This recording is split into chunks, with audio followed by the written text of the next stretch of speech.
Welcome to another episode of the Imperfectly Perfect podcast, the show where each week I'm joined by some of the world's most prominent public figures from the entertainment industry, sports world to the corporate sector and global thought leadership. From Australia to Hollywood and beyond, each guest shares their truths, their imperfections, and the stories that shaped who they are beneath the surface. And today I'm joined by none other than Jamie Jones-Buchanan. He's a former professional rugby league player and current director of culture, diversity and inclusivity at Leeds Rhinos, where he played his entire professional career.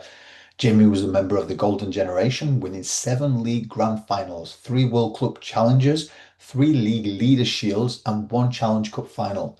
He also proudly represented both England and Great Britain at an international level. In recognition of his contributions to rugby league and his local community, he's been awarded an MBE in 2022. He's been a passionate advocate for the sport, particularly in fostering a more inclusive environment within rugby league and beyond. He currently serves as chair of the Rugby Football League Inclusivity Board, leading initiatives to promote diversity and inclusivity in the sport. He also serves as the official ambassador of the Leeds Rhinos Foundation, Leeds Learning Alliance, and Inspire North charity, furthering his impact on his community through education and mentorship. Not only that, he's a loving father, husband, and his Christian faith plays a central role in his life. I'm excited about this episode, a fellow Northerner who's doing some incredible things in this world. So first and foremost, welcome to the show, Jamie. Thank you. Pleasure to be here. Thanks for having me. You are welcome, mate. So I'll show you something first, and then I've literally just written something, but it should make you laugh. Right. So this article came out, mate. What do you notice straight away? Meet the Aussie changing the face of mental health, one photo at a time. Is that you on there? Yep. So that's me with the Wiggles Simon Prize. So that came out, and then I thought because I did some research on you, mate, and I know you're a big fan of the Yorkshire Prossy, Ben Taylor. I watched this thing and I heard you guys talk, and that Yorkshire was just in hysterics. So I thought, I'm a bit of a poet, mate. You might not know it, but I wrote this for you. GQ said, meet the Aussie changing the game, sharing real stories, sparking the flame. I nodded, I smiled, gave a polite grin, but Yorkshire's in my bone. It's fire within. We speak our minds, call a spade what it is, stand up for what matters, never miss. The North taught me grit, how to see things through, tenacity and heart, that Yorkshire's true hue. We stick by our mates, we argue, we fight, push through the nonsense and do what is right. Go against the grain, never bow, never bend, but hold love close right to the end.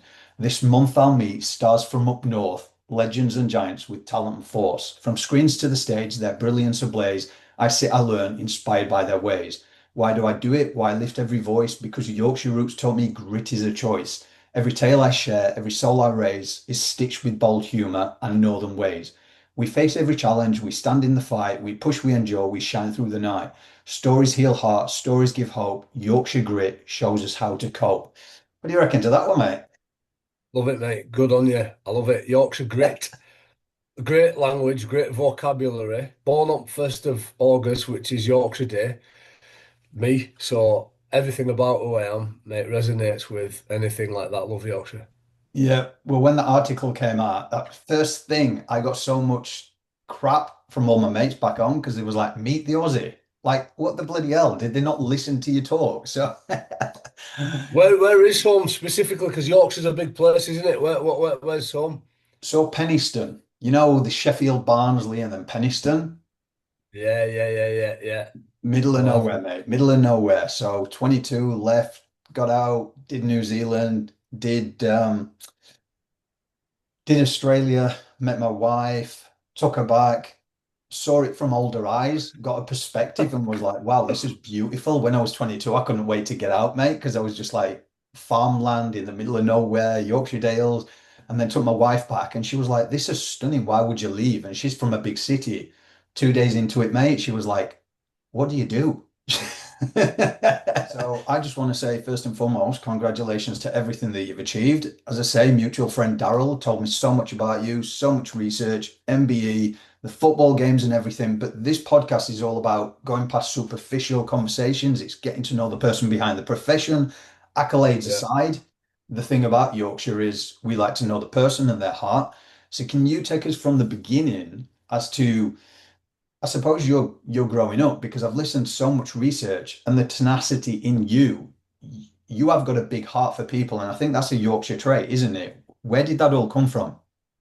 Yeah, I think my early origin story is rooted in sport, and I knew from a young age I was going to live my life on the vehicle of sport, and that was because having been born up 1st of August, the system in the UK means that the school year starts in September and finishes pretty much in August. So I was youngest in the year, and actually only 13%, I think, of professional rugby league players during my time were born in June, July, August. So it's called the relative age effect. I think it was first found in baseball.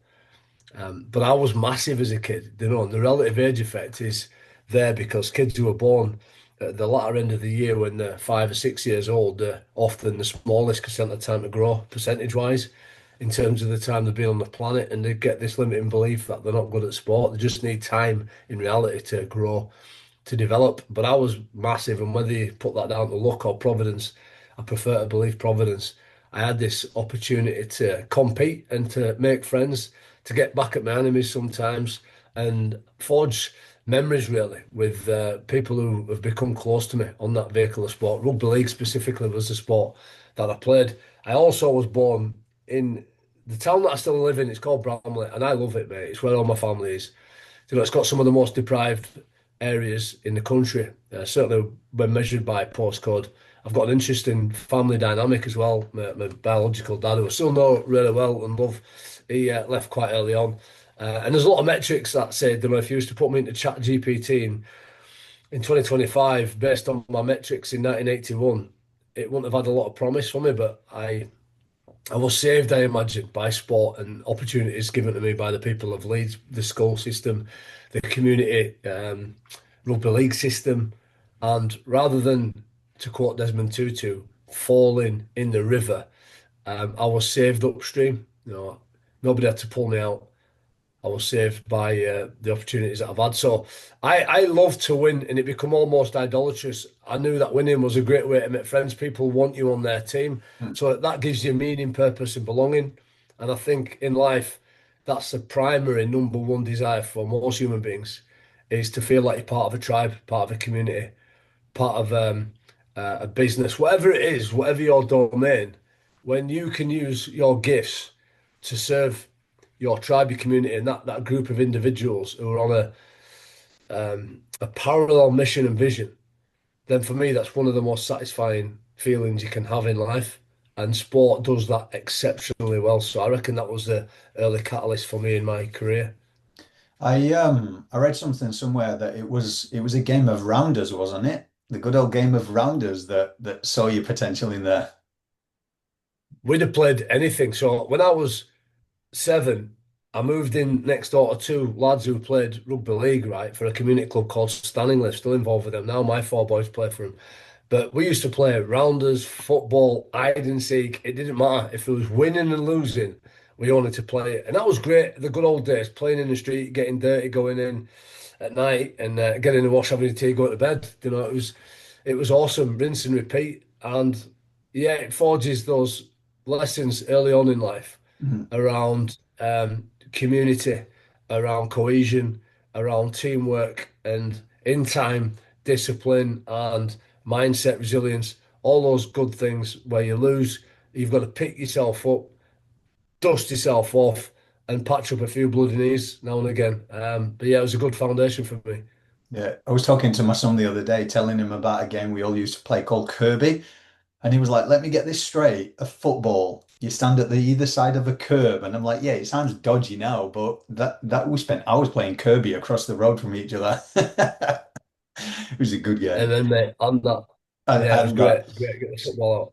So when was it that you initially got moved into the world of your own sport, as in you got picked and you realized you could make a career from this? Because as you say, from the north, it's kind of one of those synergetic places where sometimes we don't think it happens to us in the north, do we? Because that is a big mentality around. It's like we're working class, we steel works or stuff like that. So when did you see that opportunity? Well, interestingly, rugby as a game in 1800s. was divided in 1895. So the Northerners actually worked out that they couldn't afford to have time off work and play rugby. So the Northern Union, as they were known then, separated from the Rugby Union League, and they formed their own league, which became known as in time as Rugby League in 1895 at the Georgia Hotel in Huddersfield. And so rugby league since then has been quite a northern game, and it's played predominantly across the M62 there, right from St Helens to East Hull. Leeds is around in the middle with Bradford and Huddersfield and some of those other clubs. So Leeds Rugby League, Leeds RFL, the Loiners, as they were known when I was growing up, was a prevalent part of the Leeds landscape. And from an early age, playing sport, you look up to your heroes, don't you, and aspire to be like them. So going up to Edinburgh Stadium, AMT Edinburgh Stadium as it's known now, I was inspired, educated, and entertained by what I saw the physical expression of my heroes like Ellery Hanley, Gary Schofield, Kevin Iro, Craig Innes, so many more. I could name you the team, and that informed me as to who and what I wanted to become, which was a professional player. So, having played through the ranks at Stanningley, which was my community club, as I got a little bit older, you started to play rep rugby, play for Leeds and District, play with some of the other best kids from the Leeds area. And then if you're good enough there, you play for Yorkshire and go over and play against Lancashire. So, what you've got over there in Australia and the NRL, the state of origin, for me, the original origin is Yorkshire, Lancashire. It's rooted in deep medieval history that exists, 100, no more, 1,000, sorry, years ago. The origins of which are 1,000+ years ago. So that rivalry has always been a part of our game. Unfortunately, it never took off anywhere near like the origin has done. But lots of parochialism and tribalism in the Northern Territories of rugby league in the UK, and I've been part of that since I was maybe, I don't know, 12 years old. Well, when it comes to professional athletes and things like this, you've spoken before about adversity that you've been through, and with the Imperfectly Perfect campaign, talking about mental health and resilience. One big thing I picked up from you was like when you was a young kid and you saw the 1990 World Cup and Paul Gascoigne, not only the game representing a country, but seeing him cry and knowing it was okay for that. So as a professional athlete, I think at 18, you went through an injury, didn't you? How did that affect you? You had to change because what I've noticed with a lot of professional athletes that I've spoken to on the campaign is it's almost your identity becomes tied to the game and you don't know who you are outside. Then that's where a lot of people lose themselves. So how did you get through that time? Yeah, no, it's a great question, and it's still an important issue to tackle when players retire. And I retired at 37 and had to go through a process of redefining who I was, my identity. Now, I'll come back to that in a second, but Paul Gascoigne crying when I was 9 years old, 1990 World Cup, you seen a hero, superhero, as I perceived him at that time, being upset live on television, the biggest stage.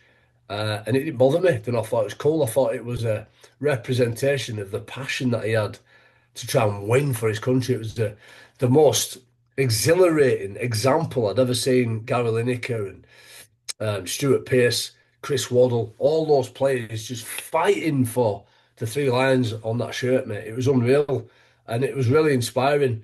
But it's funny, interestingly, colour of my skin's never been a barrier for many walks in my life, not least rugby league. It's always been so inclusive and welcoming. But even then, when I reflect on some of boyhood heroes, I think about Eddie Murphy in some of the films that he played in, right? And he's the only person of colour within those films, and he's quite an extrovert, intelligent, but out of the box. And I've always been a little bit like that as a kid, not scared about being different. Sometimes being a different person in a room, and actually used it to an advantage, enjoyed it, embraced it. So yeah, the mental health thing. A friend of mine used to say, quite often when we look at ourselves in the mirror, we can see our self-image or our self-esteem, and it's important, I think, to define the two. Our self-esteem is what I think of me when I look in the mirror, and I think if I'm living life to the best of my ability and I'm trying and try to reflect and learn every day, then I can't do any more than that. For want of a better stoic quote, I can't control what I can't control. And then there's the self-image, and that's what you think other people think of you. And that's where I believe a lot of people fall down, especially young people, because especially with the prevalence of social media and the ubiquitous way in which we communicate now, there's so many eyeballs on the different sides of our life. We can often get stressed about what other people think of us. And I think it's probably rooted in our biology because thousands of years ago, when we did belong to a tribe, not a facsimile like a team or a business, it was advantageous to stay well rooted within that tribe. Because if you was excommunicated, you're gonna have to live on your own, forage on your own, and you were vulnerable. You know, you were probably gonna get killed. Is the worst possible thing you can be is isolated. But in 2025, that's probably not going to happen. But our bodies aren't aware of that. They don't know whether it's 2025 or 2025 BC. You know, so it's interesting how we manage that. It don't make it any easier. I've tried to get accustomed with being comfortable with being uncomfortable, and in Yeah. time, I've learned to deal with some of those anxious moments. But yeah, there were some role models and some signs in my youth that helped me to understand how I conceptualize emotional moments in my 40s. Yeah. But when it came to that injury part of it, like was it 2 years that you had to stand out? How was that time for you mentally? Yeah, we're in. I didn't know any different, so Mm, I signed for Leeds at 15, made my debut at 17. By the time I was 18, I had a ridiculously bad groin injury. I pulled my adductors off my groin there, and I had double hernia. So it took me best part of 2 years to get back to any sort of playing. I couldn't even sleep on my side. I had to sleep on my back, on my front. I had this like pubic symphysis and shooting pains in my spine and all. It was awful. mm, Thankfully, in time, it disappeared. But even when it did get better, you know, right through my early 20s, I always had this sort of reflection of it, not mental, physical. It'd often flare up and it'd be really discomforting. And I had to reinvent myself. I wasn't as agile anymore because I'd had some of the release. And so I had to change my identity and become industrious. To answer the question, how did I deal with it mentally? I didn't know at the time, but I play at a really special club. I played at a special club, and I'm still there now at the Leeds Rhinos. Leeds Rhinos is a big club, and what's become apparent is I was surrounded by some wonderful staff, some great teammates, and I believe that, and this is science fact, I believe, when you're surrounded by great people who are there to pick you up when you fall over, or there to celebrate with you when you succeed, there's probably not a lot you can't endure. And when you've got hope as well in a goal that you want to try and attain, then human beings have got this resilience and ability to endure all kinds of discomfort. I think some of my friends really enjoyed that book, and it's illustrated and it's a horrendous book, really, in the Viktor Frankl, Man's Search for Meaning. And it really illustrates that when we've got meaning and purpose in our life and we're heading towards a destination, that mindset and that perseverance and that hope is what helps us to keep going. And when we're surrounded by good people that are there to walk with us, it helps us to keep going. So I'm always trying to encourage young people to think about their own self-esteem. mm. When you look in the mirror, are you trying your best? And if you are, brilliant, you can control that bit. Are you surrounding yourself with great people who are conducive to high performance or care, love, altruism, benevolence? Are you being courageous? And have you got a vision? I've been talking to a young lad today who's young, he's about 18. And what strikes me about a lot of the youth in 2025 is not many have got really a mindset of who they want to become, what they want to do. Mm, They don't seem to have that hunger. And I don't know whether it's because there's so much going on, mm. there's so much going on that it's difficult to choose, or whether they're not being exposed and having the experience to try things and find their gift. I'll just leave you. I know I'm talking a lot here, but there's a quote from Pablo Picasso: "The meaning of life is to find a gift. The purpose of life is to give it away." And I love that because I think so many young people this day and age don't get the chance to find what they're good at, and therefore they don't have something to develop and ultimately give away. But even with you, and you can talk forever, mate. Like I'm enjoying this conversation. I love going deep with people when it comes to that. But even when it comes to that passion and purpose, I wrote down something that you'd said because it struck with me, and it's about this vapor trail in all you do, and you say like to live, to love, to learn, to leave a legacy. And I think that passing on to the next generation, because like you think, I think social media is one of those things. There's so much. Every Tom, Dick, and Harry, as I often say, has got the secret or the hack to life. and people aren't actually taking time to settle in, which leads me to my next question, because you're big on your faith. And that's something that I found through IPC. It kind of came to me. I wasn't brought up around it. Then I got baptized like a few years ago, and then just everything changed, mate. And the biggest thing was letting go of control. Because when we're here, we get stuck in that motion. And I was looking left, right, and everywhere. And this whole campaign with no network, not knowing anybody, no resources, anything. I took it to the world in like a year, and everyone's like, "How did you do it?" And I'm like, "I ain't got a clue." Like, do you know what I mean? So there's something there, and I know it's being led by God. So how's your faith kept you grounded, should I say? And what would you say to the younger generation with, because social media is it's taking us way too fast, way too far. And I think my biggest question I ask everybody is, alluding to everything that you've achieved, Jamie, how long did it take you to become this quote unquote overnight success that we see on social media these days, to make it normalized that it does take a while to find out who you are and how long it does take? Yeah, I didn't know really who I was till I was in my late 30s, about 37, 38, coming into my 40s. Just reflecting back really quick to look to to love, to live, to learn, to leave a legacy. Stephen Covey, and he was a great guy who understood the complexity of human cohesion and understanding each other. The vapor trail is from a friend of mine who passed away sadly, maybe in about 2012, called Clive Gott, and he was a fireman who was overweight and he was in a bad time of his life. He was depressed and he was walking out of the fire station one day, and his station master called him in and said, "Look, you're gonna have to deal with yourself physically, mentally." In a time years ago, this would have been 80s, when mental health wasn't really a thing. And it gave him a bit of a hard word, and he looked up in the sky and he saw an aeroplane, and he wished he was on it, going in any direction other than where he was going right there and then, metaphorically speaking. And he saw the vapor trail, and every time he saw a vapor trail on an aeroplane, he sort of reflected on the fact that everything we do and say in life leaves a vapor trail of influence on people. So when we try and live, it's advantageous to try and be kind, or live in such a way where you're either a physical or verbal inspiration to the people that you're surrounded by, and then that will reciprocate. That's love, right? It's care. Um, so for me, my faith is at the absolute foundation and overtakes it, all of it, for all the reasons that you said there. And faith is at the foundation of my principles that are all on my wall in my gym, that begin with F: faith, family, friendship, fortitude, fitness, finances in occupation, fun, got to have fun, and then freedom. All them. And the faith is at the bottom because it's the foundation. And you're right. I'm a born again Christian. There was a player called Alan Awatiti come over from New Zealand in 2004 to play for Leeds.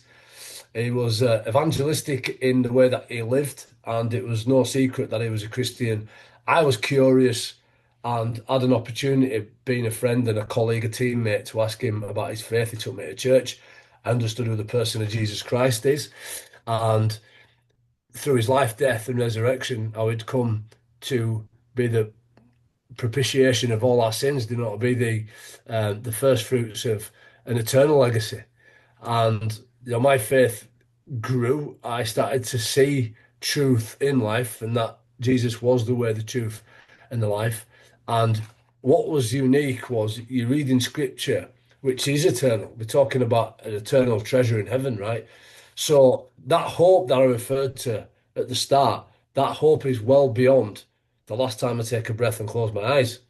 So there's always this eternal hope in everything that I do. Therefore, there's a perspective as well in those goals and achievements that you don't quite acquire or reach. And there's just a deep desire to keep bestowing upon others, growing resilience, learning and being curious.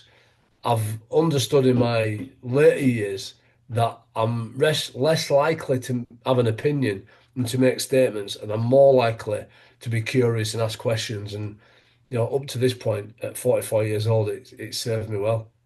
Wow, love that, because it almost changes you as well, to the point where you don't judge people. because we haven't walked a mile in their shoes, and you do clap the loudest. And I think talking to yourself and other athletes is, I think the world could learn a lot from that camaraderie in teams, because we are seeing this disbursement of social media and everyone competing, comparing, judging lives and thinking theirs is better and theirs is better, whereas that camaraderie in a team is, they're your ride and dies, aren't they? Sometimes you don't get on, you fight, but at the end of the day, you've got each other's back. And I think that's what we need more in the world, that we need to come back to basics. And that for me is what faith has taught me. It's interesting what you said there. If I understood you right about it's not what you say, it's what you do. I think love is a verb, is action. I learnt that through sport, and again, I use those words bestow because it's about giving. It's about what you do, and I think when you give, it is reciprocated. However many fold you're giving out to people, and that's how communities look after each other. And I think Jesus is the ultimate example of that. This sacrificial lamb who takes on the sin of the world, which is a giving and a bestowal of massive magnitude, and it's a huge gift. It's grace. You know, the Christian theology would say it's a gift that we don't deserve, therefore it's gracious. Some people really struggle to accept grace because life can become very transactional. You give me something, I need to give you. Well, Yeah. grace says that you don't need to. It's been done. It's done for you, and that's pretty amazing. It's amazing grace, isn't it? That's what we sing. So I try and live by that example, and life's not easy. Look, we probably sat here and having a chat and maybe sound like we've got it all worked out, and it's a challenge every day. It's a constant perseverance. And I think when you actually sit down and read the Bible, and it's part of my process, daily process every day to read it in such a way that I complete it all inside a year. And that's not a religious thing. It's not I tick this box and therefore I'm a righteous individual. It's not the case at all. I just think that, give us this day our daily bread. It's what I consume. I think we're all like tubes of toothpaste, and when we get squeezed, I pray that it's godly, whatever comes out. And so that's where I've learned ultimately what I believe, or who I believe is the author of life. And it's interesting listening to you.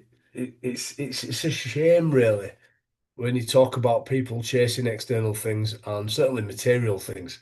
Like, I know a lot's been fortunate because of sport. I know a lot of wealthy people who've got a lot of money, and even when they reach the zenith, the absolute optimum of their ability and financial status, many of them aren't happy because material things won't ultimately make you happy. It always comes back down to family and friendships and relationships and things that you can reminisce on and get nostalgic about in a photograph and a memory and a tale and a story. It's not about things that get old. New AirPod Pro 3s are out. Let's see what they're doing. They're a little bit better than these ones. 4 will be out soon. And it's a perpetuating cycle if you get locked in it. And we can all be guilty of that as well, by the way. So then another question that I ask everyone who comes on the campaign, mate, in support is, everything you've been through, what does being imperfectly perfect mean to you? Oh, mate, it's beautiful. Imperfectly perfect. It means being authentic because who is perfect? I think, do you know what come to mind when you said that? Vinyl records. So when they used to make vinyl records, if I understand it right, it's like recorded, right? And there's no sort of digital mastering. So that the recording itself is imperfect. And when you listen to that, the band that's playing, the artist, is going to make a mistake because we're human beings. But interestingly, there's something entertaining and valuable in that imperfection as compared to something that's digital, ones and zeros, that can be mastered digitally and be pinpoint accurate. And for me, I just think there's something organic around imperfections and something human as well.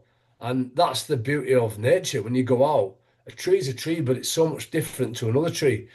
Now, that's different when we talk about error or what's right, wrong, or what's sinful. I mean, sin is ultimately anything that opposes God, which is not godly. It's in opposition or in conflict or in rebellion.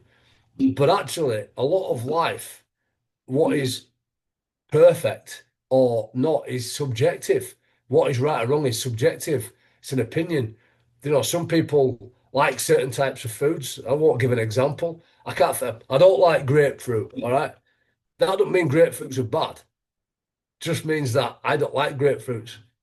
Um, so yeah, life's interesting, but it's important to understand and respect people's opinion in that regard. Just back to your career though, one of the biggest things, obviously 2022, you got an MBE.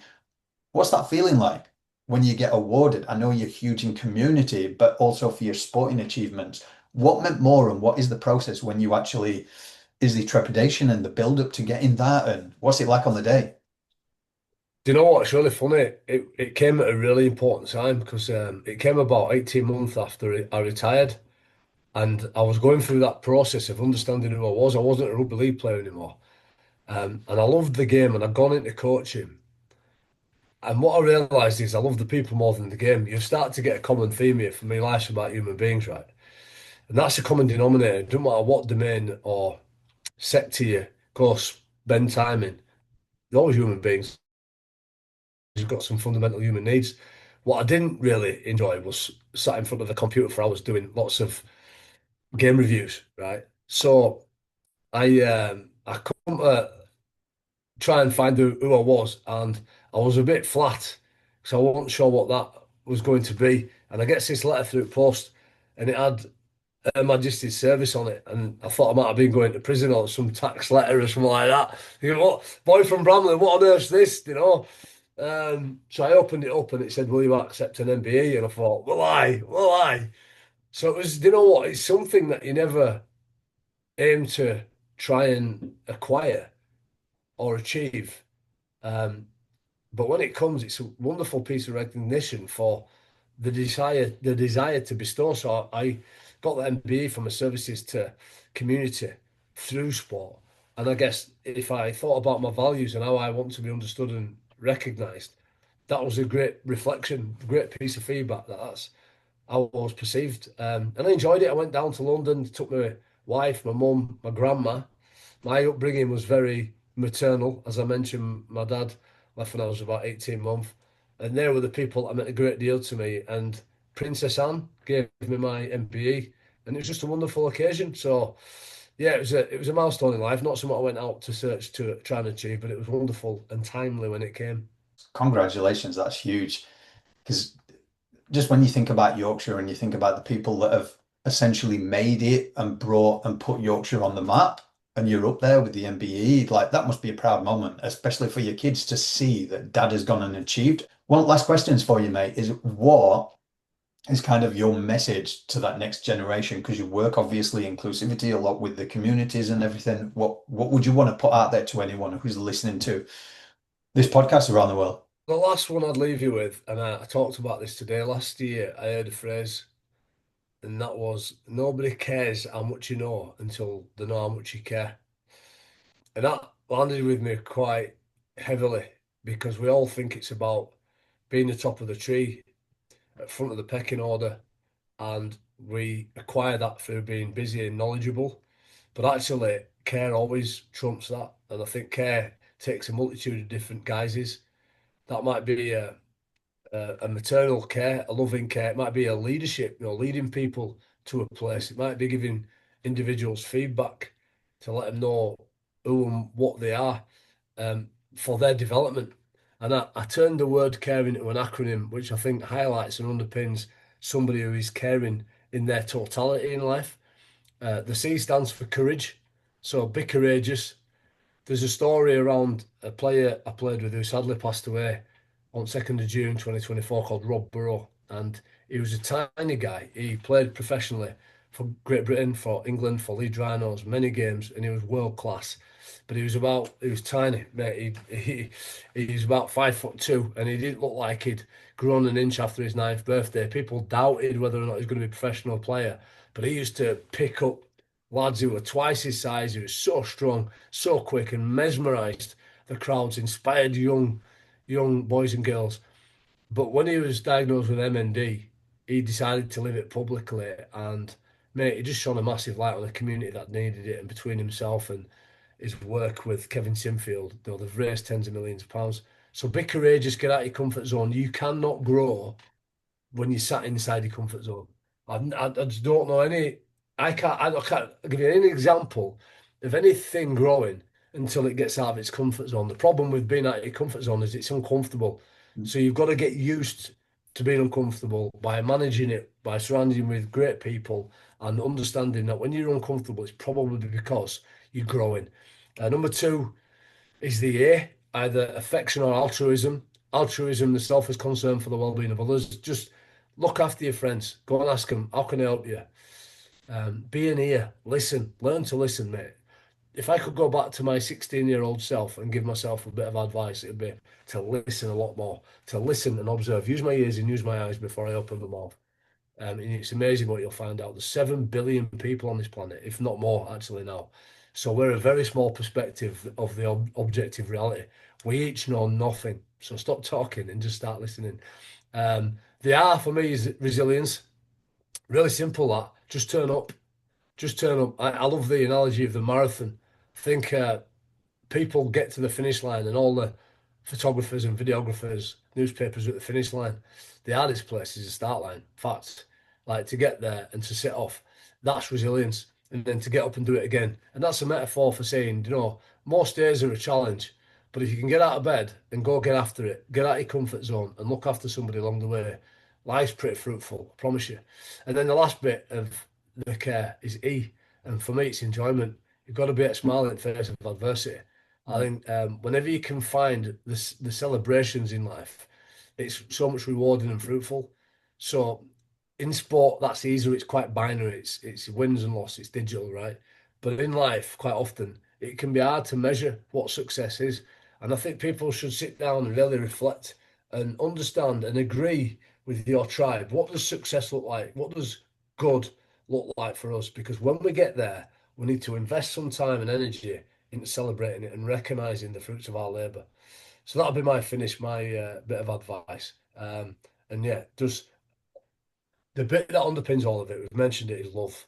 Like love is a verb, agape, that sacrificial love for people. And that is what you do. It's not necessarily an emotion. The emotion comes in the fruit, but the doing is in the root. I just want to say thank you for your time. Thank you for your service to the community. Everything that you do, mate, it's incredible, especially for the North and showing people there what they can achieve. Just keep having the hard conversations because it's the hard conversations that do actually save lives. Until next time, Yeah. guys, keep checking in with each other.